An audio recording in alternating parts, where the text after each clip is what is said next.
Hello everyone, it's Mark Allen. Welcome to day 2 of our Reiki Level 1 class. Thank you everyone for being present. Thank you for wanting to learn from me. I'm very happy to share this knowledge.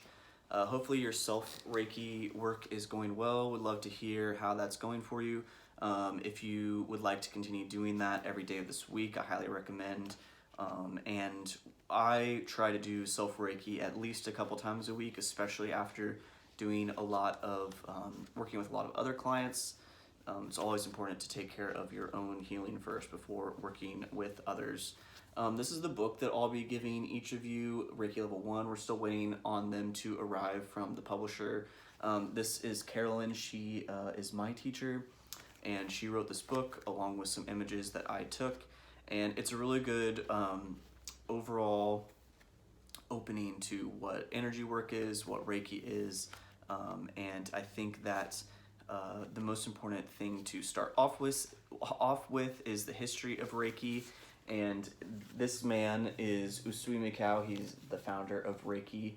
And I say he rediscovered Reiki because I believe that Reiki is a term used to describe something that all cultures across history have experienced, this idea of emotional and spiritual healing on a supernatural level. Usui Mikao was a Japanese man who was born in 1865 and died in 1927. He went off into a mountain area, fasted, meditated for 21 days, and the story goes that he was struck by this lightning bolt of energy, passed out for several hours, and then awoke with this idea of understanding energy and creating a system of energy healing. He only trained 22 master students, which I like to use the term teacher level instead of master level just because of the connotations and the idea of hierarchy. But essentially, he taught 22 other teachers who then carried the lineage of Reiki, this oral tradition that's passed down from person to person, and it is a kind of an initiation into this priestesshood of energy healing. So anyway, this guy, Usui Mikao, here is the lineage, and Carolyn is obviously my teacher, and so she's part of my lineage, and I'm going to make a lineage sheet for each of you so it shows where you are on the lineage of Reiki practitioners, and that's something that you can eventually share with your students as well. So one of his students was this guy, Chujiro Hayashi, which I'm probably not pronouncing that right, but he was more of a medical professional, and he kept very detailed records. So a lot of the written understanding of Reiki and the principles, etc., are thanks to him documenting that. The other thing important to know about each of these teachers is that they've kind of changed things, added to, modified as it moved forward. So it's important to note that it's not like this one solid piece of knowledge that has to be perfectly translated down. It's kind of this system of understanding, and then each teacher adapts, adds their own flair, adds their own unique skills, abilities. I personally like to add crystals, so I'll talk more in depth about this crystal healing book, which kind of led me to doing crystal body grids. If you want to get even more in depth, which I recommend after reading this book, doing more research, this is a great book that has a lot of information that will also be helpful for Reiki 2 and Reiki 3.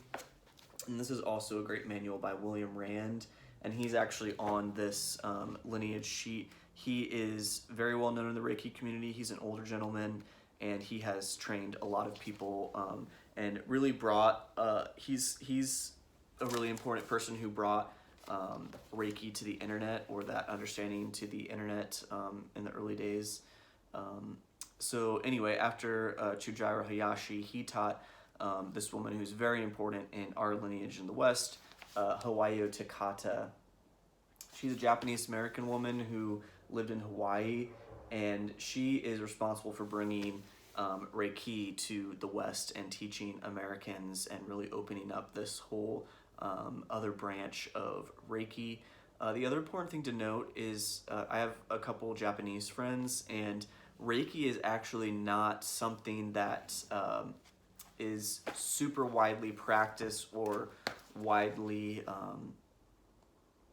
known about in this context. One of my Japanese friends is telling me that Reiki is often a term used in manga when characters are doing some kind of crazy, martial arts style energy stuff. And so I think the important thing to note too is that after World War II, this information was only passed on from person to person, especially before there was a lot of books about it.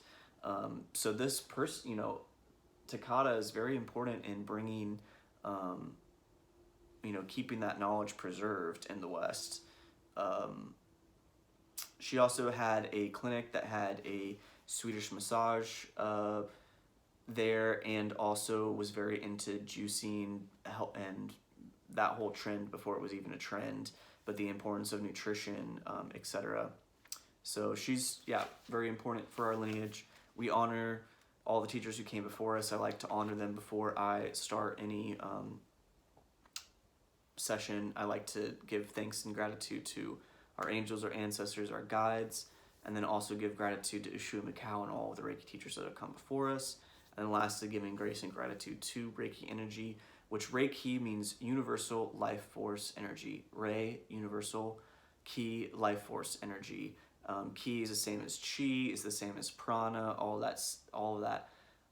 these words used to describe the abstract notion of the energy of our being, and that energy that's also available to us, that's all around us.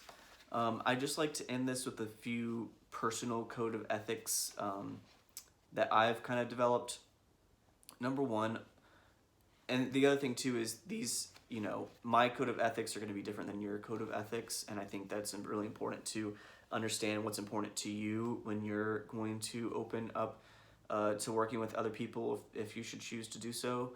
And one of those main code of ethics that I hold true to is that all healing is self-healing, and that we do not reject or contradict medical science, because that's an important part of our healing as well. I believe our body is naturally healing itself. I think that there is definitely evidence that points to the self-healing nature of our body, and that any medicine that we take is not doing the healing for us, it's enabling our healing to happen more rapidly and more efficiently.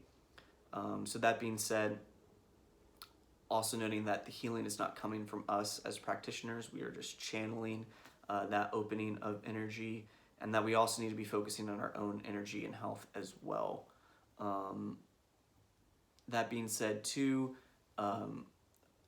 you're probably aware of my stance on vaccines. I'm very pro-vaccine. I believe the COVID vaccine is important. There are other Reiki practitioners who do not believe the same, and that is unfortunate. There's nothing I can do to really stop them from spreading that false information. All I can do is continue to educate myself and work on educating others. And I think that just is very important for me, is distinguishing Reiki work from the notion of being mutually exclusive to medical knowledge. I don't think that's the case. I think medical knowledge is important, and I think that there are different levels of healing. They're all holistically can be applied. I think acupuncture is looking at the meridians, and acupressure. There's chiropractors who are looking to our skeletal structure, our ligaments, our muscle tissues, and then there's doctors who are looking at us on a biological level, psychologists who are looking at us on a mental level. So all of these modalities of healing are all important. They're all encompassing in this idea of holistic medicine. And anyway, I would like you to write down in your journal what your personal code of ethics are and what you are hoping to achieve by practicing and sharing Reiki. Thanks, guys.